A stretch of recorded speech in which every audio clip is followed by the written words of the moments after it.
Do you ever look at a grieving mother with awe and wonder, how do they do it? How do they keep going and with a smile on their face? Today, I've got one of those moms on the show, someone who I've admired for years. So stay tuned.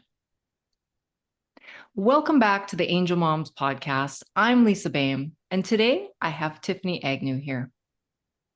She wrote and published Journal to Healing, a keepsake memory for mothers navigating child loss.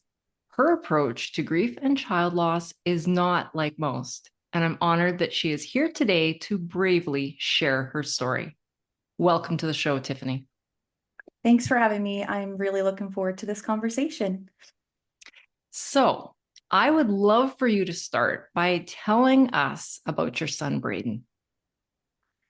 It's like such a tough question to kind of narrow in and give everyone an overview. So I always like to share a story to tell people about Braden.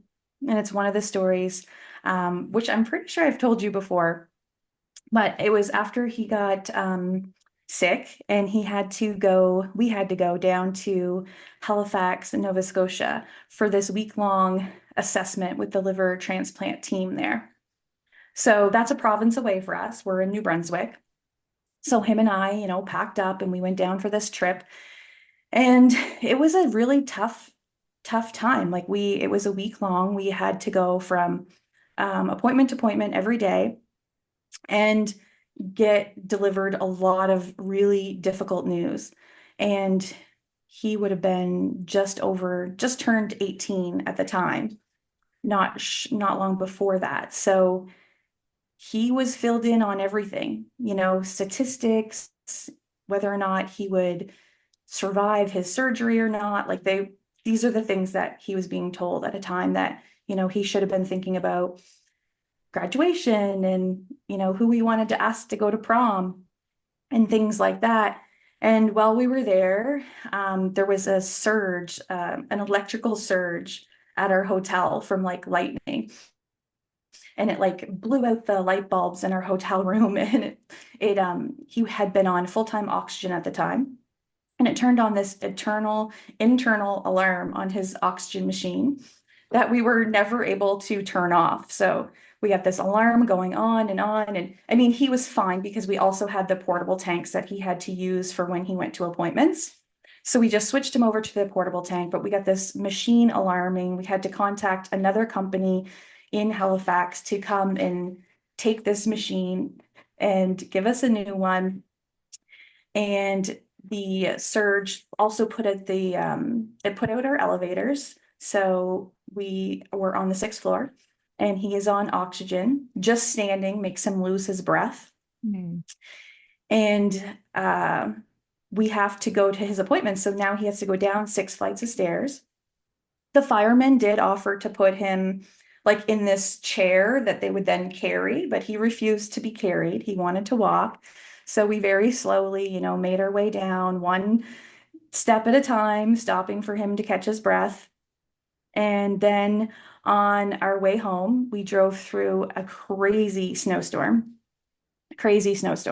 And I get very nervous in snowstorms and kind of cranky because of my nerves, because of, being afraid of the driving, but we're also not able to stop and spend the night anywheres because we're now only have portable tanks and we don't have enough oxygen for us to go just get a hotel for the night. So we have to make the drive home. The drive that should have taken 4 hours took over 6, Oh boy. just due to the weather. And we got in, and my husband hadn't gone on that trip with us. It was just Braden and I. So when we came in, he said, how was everything? And I was thinking it was terrible. It was awful. We just drove home through this terrible storm. I was cranky and we got delivered a lot of unsettling news about his surgery.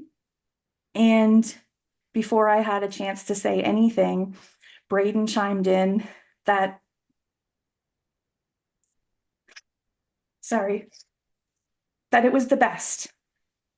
It was the best trip because my in-laws had come down and they came over to our room and we played board games. And Braden was introduced to Yahtzee, which he had not played before.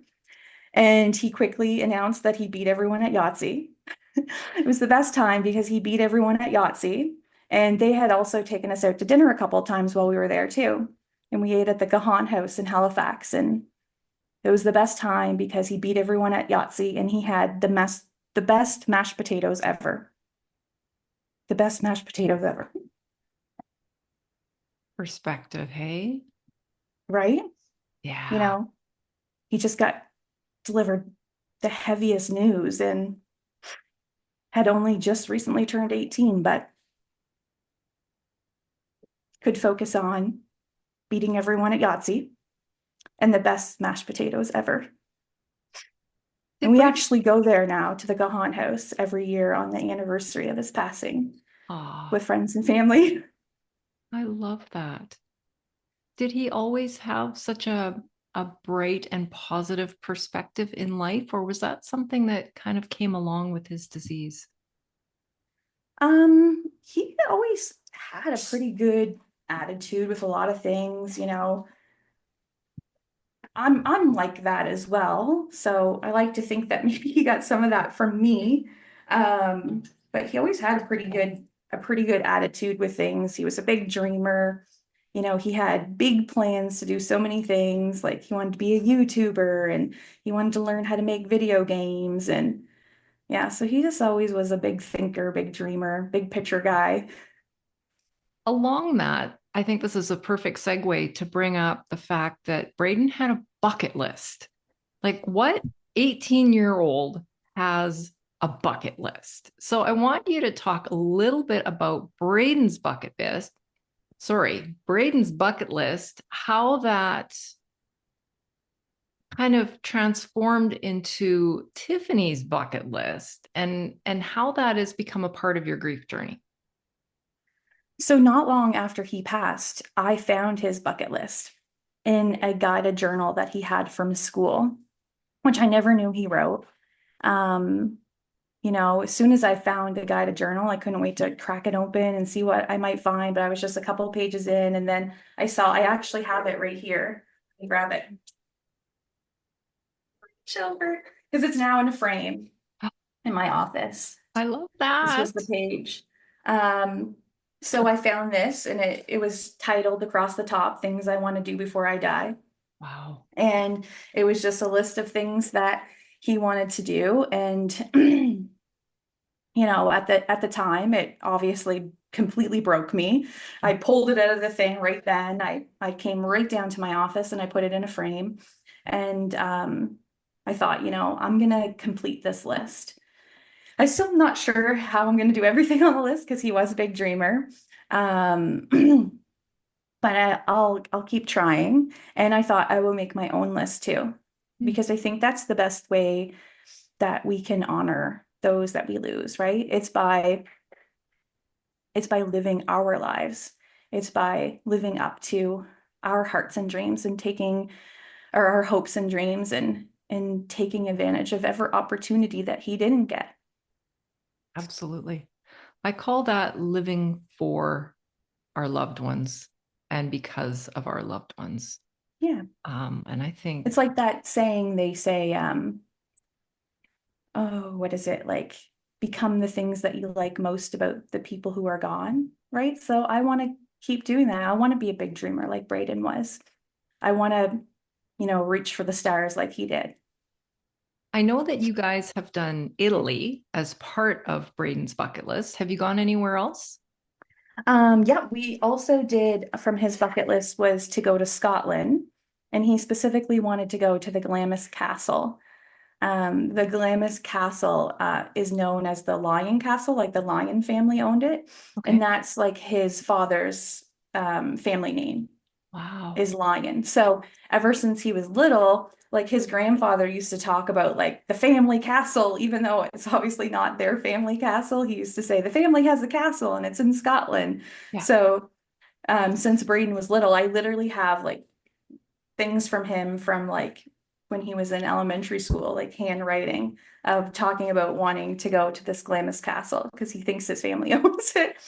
So we actually went to that castle, and I took a picture of Braden with me, and I put his picture all over the castle with other photos of all the generations of royalty that live there, and I have all these pictures of him being at the castle.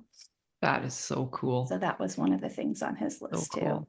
Funny story, side story here, but my husband and I went to Italy about 5 years ago to celebrate our 25th wedding anniversary.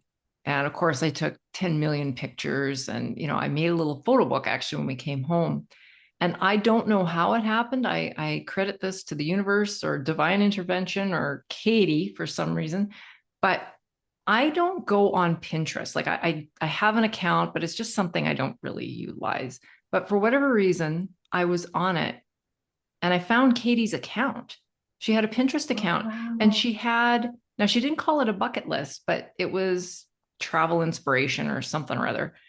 And I swear to God, granted, I took a lot of pictures, but there were a lot of Pinterest pins on there in her account that were almost the identical picture that I took on our vacation.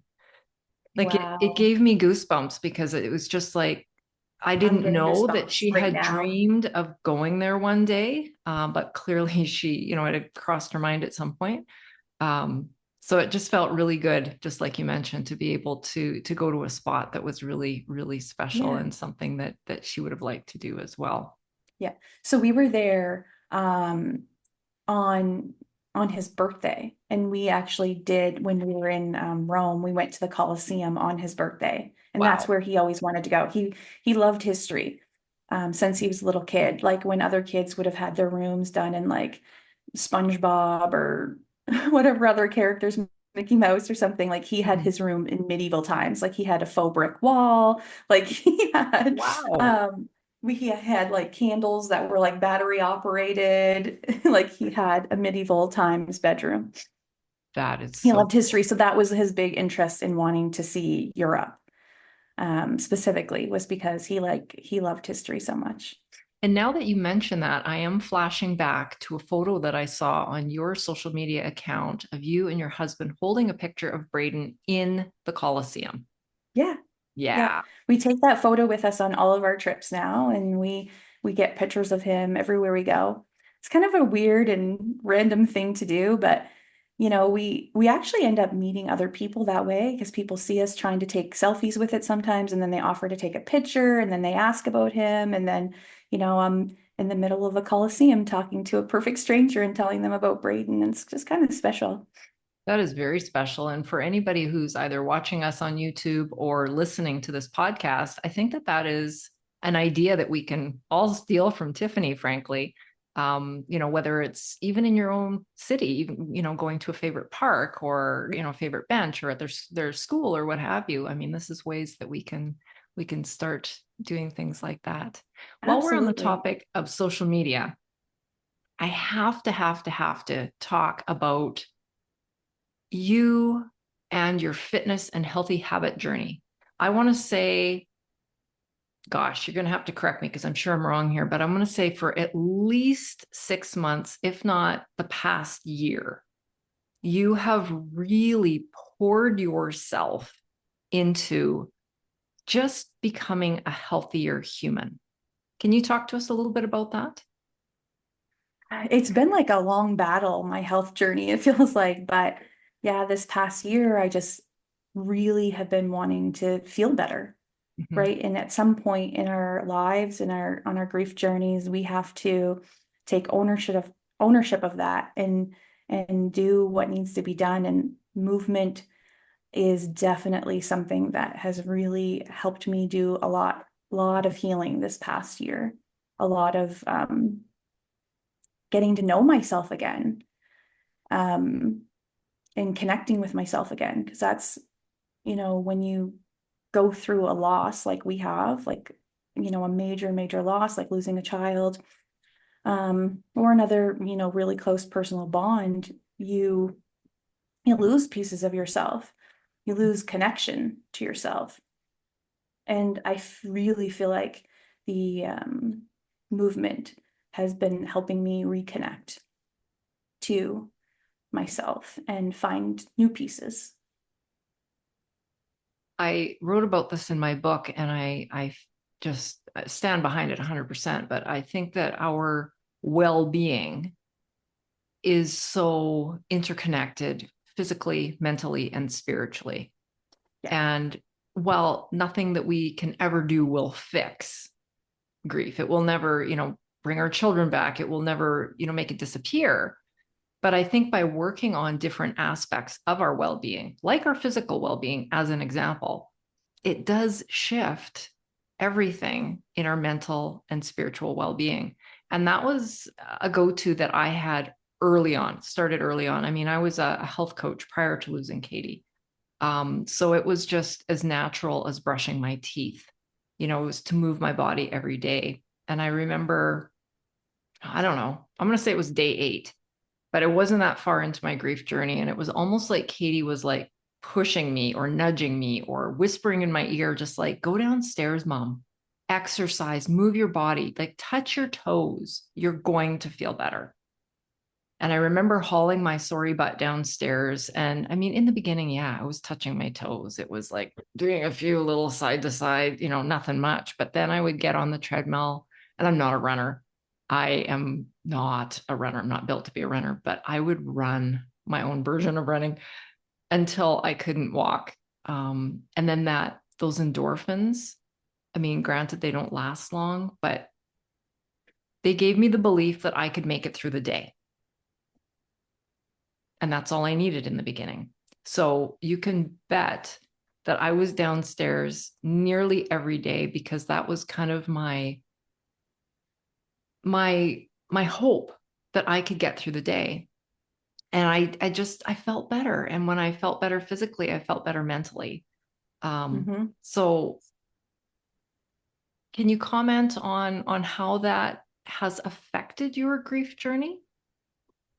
I mean, I think you touched on that a moment, but have you felt something shift within you on your Absolutely. physical journey? Yeah. Absolutely. And I will say too, just in relating to you, how you were saying you just kept pushing yourself to go down, and get on the treadmill. When I first started, I was pushing myself to just move for 20 minutes, and it could be anything. Yeah. And I thought I will dance.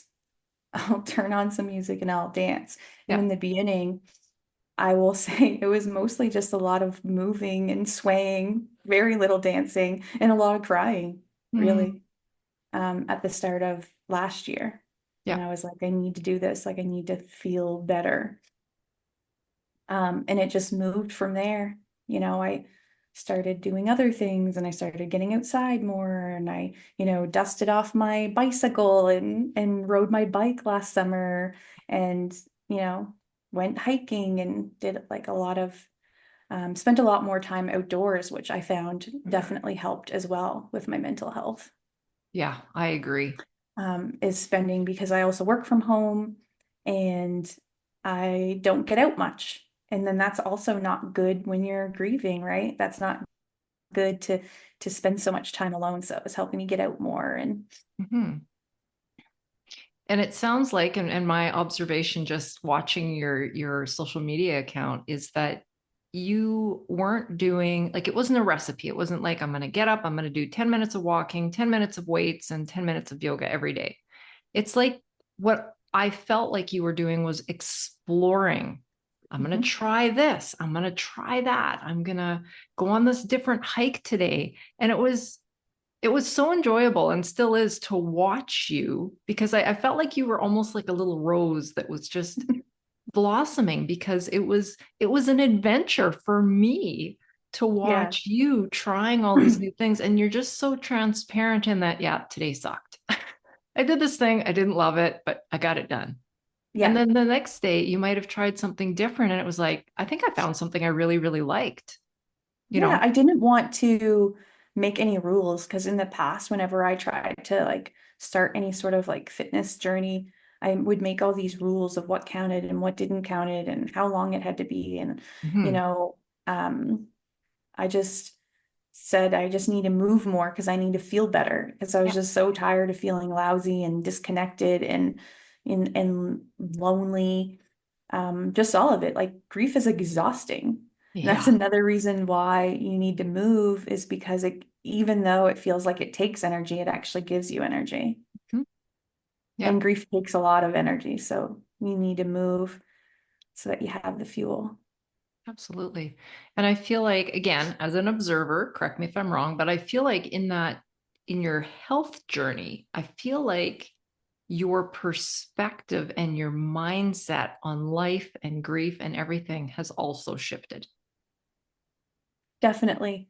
I just felt like I just got back to like a little bit more of me, right? Mhm. And who I want to be and how I want to show up in this grief, how I want to continue to be a mother because, Braden's not here, but I'm still his mom. And everything that I do like affects him and affects his memory. Like I don't want his memory to be tarnished by my unwillingness or inability to heal myself, so that whenever his name is brought up, instead of people remembering the times that, he made them laugh or smile, they think of me and they immediately change the subject. And they're like, have you seen his mom and how terrible she's doing? And, how she lost her way. And, I never want that to happen. I always want people to be able to remember him. You and I have talked a lot about this. We've had lots of sidebar conversations and all of that, and we are definitely on the same page in that regard. And we've talked a lot about mindset and perspective and how there is some different messaging out in the universe. Can you share your thoughts on the importance of mindset and perspective? Absolutely. And this is something that can get me pretty riled up because, some people say that like mindset has absolutely nothing to do with your grief journey. And that's one gentleman in a course told me that's thinking with your head and grief is only in the heart. Hmm. But I think it's like with anything in life, the things that you tell yourself, they matter. They matter a great deal, especially when it comes to loss, right? If I wake up every single day and I tell myself that my life is over because my son died, I'll never live.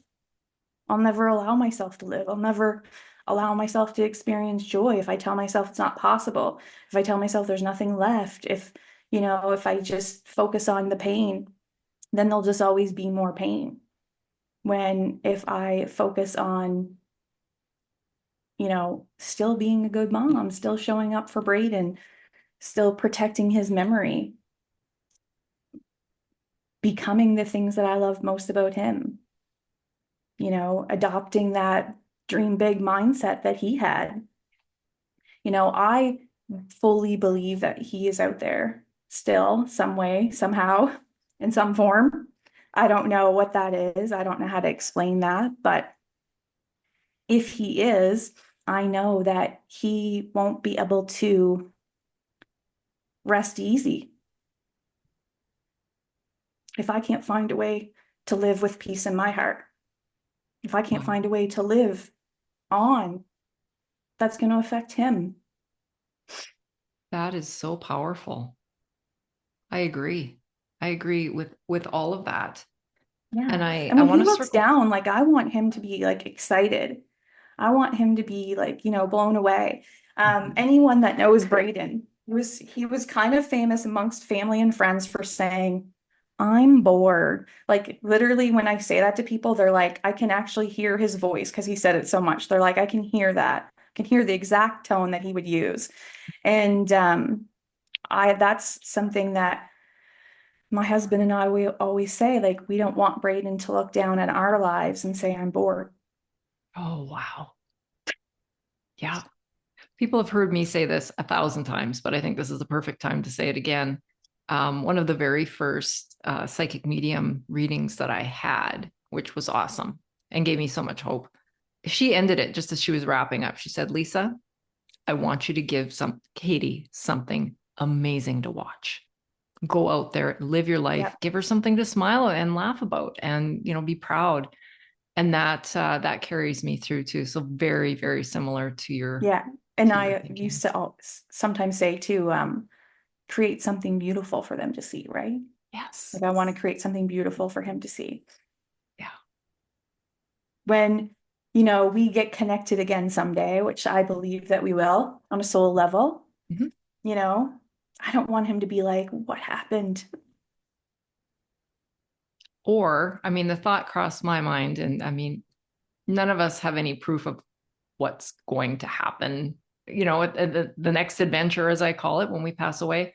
I too believe that, our kids are still with us, and we're going to cross that magic barrier, and we're going to be with them and all that stuff. But I also believe that we've had to endure these awful lessons for a sole purpose, something that's way Mhm. deeper, way bigger than we can even wrap our heads around as human beings. But I don't want to have to do this lesson over again. Not to Yeah. say that I have it all figured out or anything like that, but I do believe by having a mindset, a survivor's mindset, and doing the work. None of this is easy. You and I are both living proof that getting to this place is not easy. But I sure don't want to have to do this again. I don't want to have to learn this No, lesson over again. no. And Yeah. I just think that, we're all going to go through hard things in life. Like, not everyone's going to lose a child, but people lose spouses, people lose parents, they lose best friends. Like, we have to be able to continue living forward Mhm. even after we lose people. Like, Yeah. Yeah, I agree. I think about, if my family lost me, like, I wouldn't want them to just give up on life and call it quits. No, no. I can almost imagine Katie, up in heaven beside me, wherever you want to, with her arms crossed and just being kind of ticked off at me if I wasn't Hmm. on my feet trying to move forward, trying to be a good mom to her brother and, trying to, Absolutely. keep living, like you say. So I And think the that, way I live too, I always think like that, the way my willingness to heal, like that impacts everyone around me. If I'm unwilling to heal, then like, how's that going to affect my husband? How's right. that going to affect my mom and my sister and my friends and my family, right? They're all going to suffer. They'll all suffer if I just give up. Yeah, that's right. That's right. So I think you're right. I think thinking beyond ourselves sometimes, which is hard in grief, but thinking beyond ourselves and, coming back to that so cliched saying, you can't pour from an empty cup, right? Like we can't be all that we want to be in life, whether it's to our coworkers, our spouse, our extended families, our neighbors, our communities, if we aren't doing the work, if we're not taking care of ourselves first. And that means Hmm. self-care at the root. That means Absolutely. grief care, going for therapy, joining groups, whatever it looks like for you, For you. Yeah. so that you can be more to those people who do rely on you and love you. Yeah. And I mean, I've done so many different things. Like, um, for someone who just says, nothing helps, what I would look at what you tried because, you know, I I don't even know if I could list all the things that I've done. Like I went to like grief camp. I went to a grief camp. Like how Wow. insane is that? That shouldn't even be camp. Or they should come up with a new name.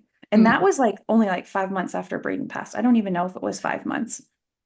But, I've done counseling. I think I've seen 5 or 6 different counselors, EMDR therapy, journaling, exercising, spending more time in nature, doing multiple things in Braden's memory. Starting my bucket list in his memory, um, Reiki, mhm. like anything that you can, meditation, like the list goes on and on. Like even just like finding new ways to include him in my life. You know, on the anniversary of his passing, like we go out to dinner and we celebrate his life. His birthday is this month, and we're having friends and family over, and we're gonna, have food, and we're gonna pull out all the photo albums and and we're going to talk about Braden and share stories. And, we find new ways to stay connected to him, taking trips that he wanted to go on. Like, Like, that's a way to stay connected to him and keeping him a part of our lives. Like, we talk about him all the time. mhm. Yeah. And I think that that is probably one of the things where we can all start, right? Because we love to talk about our kids. Mention your child's name or a particularly heartwarming story to somebody that you've never shared it with. Start there. Absolutely. I think, that we could probably go right down a bunny hole on this topic, but I'm really starting to make a mental note of the situations where people didn't or don't talk about a loved one. And I'm noticing that our generation is the generation of change. A generation ago, for example, my friend who's approximately my age, she lost her 12-year-old brother to meningitis. In her house, he was never spoken of again. And she said she wanted so badly to talk about him, ask questions, and do all the things. Mhm. But she learned just through watching her mother and father and, subliminal messages that were, when she brought it up, my friend brought it up, how it was handled. And so when my daughter died, and she said, I don't have the tools, I don't feel comfortable talking to you about this because I know how it was in my house. So I think that we can be the teachers now going forward. We can be the people that change the conversation around grief and Mhm. make it different. I mean, we can't undo the deaths, absolutely, but we can change the way it's dealt with going forward. I mean, look at all the changes we've seen with mental health. Got a long ways Oh, to go, it's granted, wild. right? But we can do that with grief too, which helps When you think everybody. back, like, I don't know how many years ago, but I seen this. I was reading it in a book actually, um, called My Father's List, and it's actually a book about a girl who finds her father's bucket list. It's a Oh, true interesting. story. Yeah, I connected with the author on Instagram, because obviously it's so closely related. So she does Mhm. her father's bucket list, which I think she finds it 6 years after he passed away. And he was a grown man, so like he had a very lengthy list and she does the whole thing. But um she had mental health problems when she was younger. And that was such a different time when she's talking about it. Like her actual people that she's working with in the mental health field are telling her that she can't tell anyone about her problems. Like they're telling her not to tell people because like she'll be judged and it'll be frowned upon. Like basically people will think you're crazy. Like the mental health professionals are telling her not to tell people. Wow. So it's wild to think of how far we've come. And I think we'll continue to progress in the grief field as well. Hmm. Um, like if you look back, even in the history of that, they used to tell people not to talk about people who passed. That's Like right. that was frowned upon, Yep. literally by the professionals. Like the professionals were telling people, like it's morbid, they would say, to keep talking about that person when And that yet makes that's like exactly what we need as a that's grieving exactly person. what we need, right? Like Yeah. it's kind of wild to think about, but Yeah. yeah, it's exactly what we need. We can't just like we can't just forget about them and put them in a But box we and never talk don't. about them again. Even if we don't talk about our loved ones, we never forget, Yeah. right? And I mean, you wouldn't want to forget. No. You wouldn't want to forget. You wouldn't want to like not miss them Hmm. Yeah, there's so much or there. not have that feeling. So you've talked a little bit about holistic healing, but feel that there is something missing in regard to our grief approach today, which is exactly what we're talking about. Can you dive into that a bit more? Yes. And I love this topic. I think that one of the things that everyone focuses on is like, like therapy, like talk therapy. And you continuously just talk about the loss and the pain. And like, I think that we're missing treating the whole person. Hmm. Like, I don't think that you should just treat just the grief, right? Like that's like getting a headache. a really, really bad headache and you only ever treat the headache and you don't ever figure out why I have a headache. Like, I mean, obviously I know you know why you're grieving, but I think that for some people who are really, really struggling, um, and for all people really, I think you need to treat the whole person. So you need to work on your wellness. You need to worry about, like, or not worry, but you need to work on your nutrition and make sure you're eating foods that support you. You need to be taking care of your mind. Like, it's more of a mind, body, soul. Like, as a whole person, like, you know what I mean? Like, you need to look at everything, like your relationships, your, like, you need to work and heal the whole person. Like, I think that that is something that so many of us are missing. Like, we're only just trying to make our grief feel better. We're trying Right. to feel better about our loss, but we have to work on our whole self. I think that's how we heal and that's how we move forward. You know, we find things that we love. We, you know, find deepen our relationships. We work on our relationships. Like, we work on our whole self, and our whole self isn't like, you know, just working on the grief, just going to counseling and just talking about, you know, your grief all the time. I don't think that that's like super effective personally. It can be one thing, but I think you need to work on the whole person, you Yeah. know, and your everything that you do, you know, Yeah. you need to examine really everything, I agree. especially after grief, because like you really have to get to know yourself all over again because it changes you so much. Like, things that you cared about will just suddenly shift after losing someone so important to you. Like, your whole perspective can change. Like, you really need to get to know yourself. Like, you may no longer like your work that you do. You just may no longer be able to do it. Like, you know, your whole shift, your whole perspective could change. And like, you could be like, this work doesn't, is not meaningful to me, or it's not fulfilling me. You could, you know, want to do something completely different. Like, you really have to get to know yourself all over again. And I think that you can do that through treating the mind, body, and soul, the whole person, not just the grief. Yeah. And I think, you know, what I learned even in my training as a grief educator from David Kessler is you're right. I think, and this is kind of tying back to the mindset. This is talking, you know, tying back to a lot of what we've talked about already. But when we focus on one thing, you can even compare this to the algorithm in Instagram or Facebook.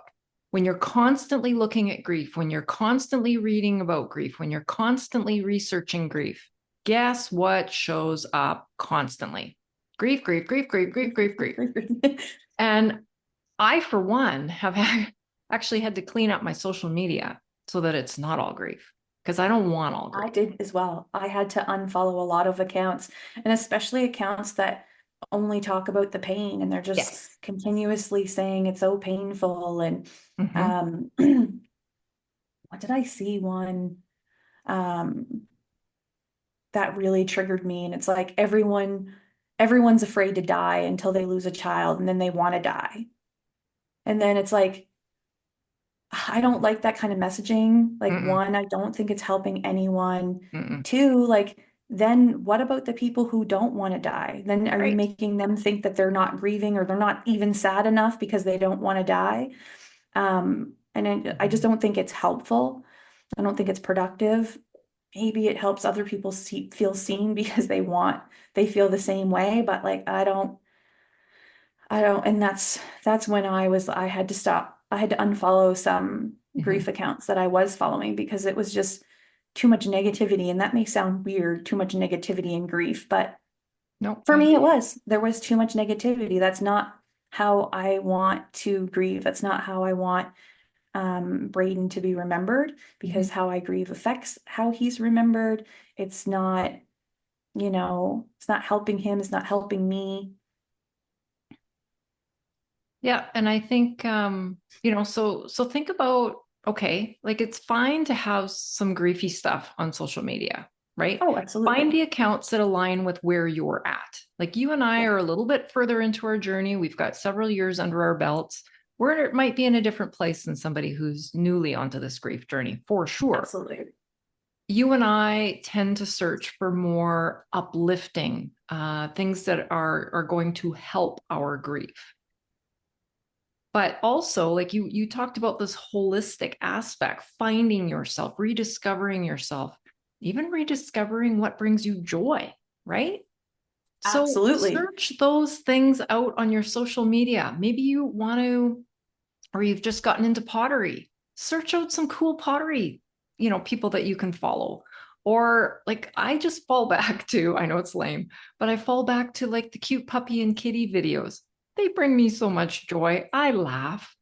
I'm just trying to get back into simple sewing, upcycling denim of all things. So, I'm searching that out so that on my social media feed, I am getting more holistic things, favorite recipes, all that kind of thing. And just be open to being a human being again.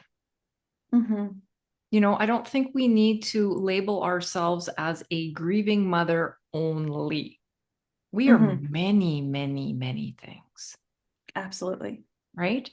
And I always say that grief is a part of me and it'll always be part of me Mhm. because I'll never not be grieving, but it's not all of me. No, It's not all of me. I'm not just grief. I'm not just a grieving mother. I'm not just loss. I don't want my whole life to be just about loss. I don't absolutely. think Braden would want that either. No, no. We want both our kids up there and all our kids, for everybody who's listening, elbowing the other angels saying, see that lady? See those two ladies in the pink shirt right there? Those are our moms. Absolutely. That is something I've said many, many times. Like when Braden's up there in heaven and he points down, I want him to be able to say, that's my mom. And like he's just beaming with pride and joy and Mhm. happiness. There is an account, I wish I could think of the name of it. Um, but I can't think of the name of it that always posts these really like, um, I feel like personally they're inspiring thoughts, but she'll say something like, what if every time you're thinking of them, they're also thinking of you? Mhm. What if every time you dance, they dance? What if Yep, every time you laugh, they laugh? exactly. Right? So, as we wrap up this conversation, I think you and I could go for hours Oh, more. absolutely. But as we wrap this up, can you give the listeners maybe 1 to 3 things that they can start doing today to become more holistic in their approach to grief? One thing I would say is to become an investigator, Hmm. to get curious about your own life, to, you know, figure out what makes you feel better. Is it drinking your coffee on your deck? Is it, you know, chatting with a friend? Like, what are the small things that just make you feel a little bit better? Get curious, investigate, try things, because you're rediscovering yourself all over again, right? Like, get curious, become an investigator. So many people will just say, nothing helps, but they're not actually doing things. They're not experimenting. They're not trying things. They're not putting themselves out there. Just get really curious and just try things and like allow yourself to have those tiny moments of feeling okay and feeling peace, feeling joy. So that'd be one, become an investigator. Two, um, is movement. I think it's so, so important. And start off so small, like literally tell yourself you'll move for 5 minutes and then sway in your living room crying with music on if you have to, like I did. So that's how I get started. But they can actually look at cells in our body and they can tell like we hold on to grief. Um, like trauma, it can be seen down to a cellular level, trauma in the body. So you have to move to help release some of that from your body. So movement is really, really, really important. And then the third thing is that I would just start thinking about how you want to how you want to go forward, being those things that you loved most about your child, right? How do you want to carry that with you? Um, what did you love about them that you want to incorporate into your life? Um, how do you want to honor them with how you live your life? And it doesn't have to be something crazy. It doesn't have to be like start a foundation or write a book, or it could be that you want to be more present in your relationships. Mhm. It could be that, you now want to have like a weekly family dinner because you know that family is so important to you because this like really clarified that for you. It could just be something so small, right? Like it doesn't have to be something big or grand. It can just be anything, but just think about how you want to do that. So many wise words. So many wise words. I really appreciate your time, Tiffany, and I am going to enjoy watching you, continuing to watch you as you blossom on your grief journey. Thank you so Thank much for you. being here today. Thank you so much. It was a pleasure, as always.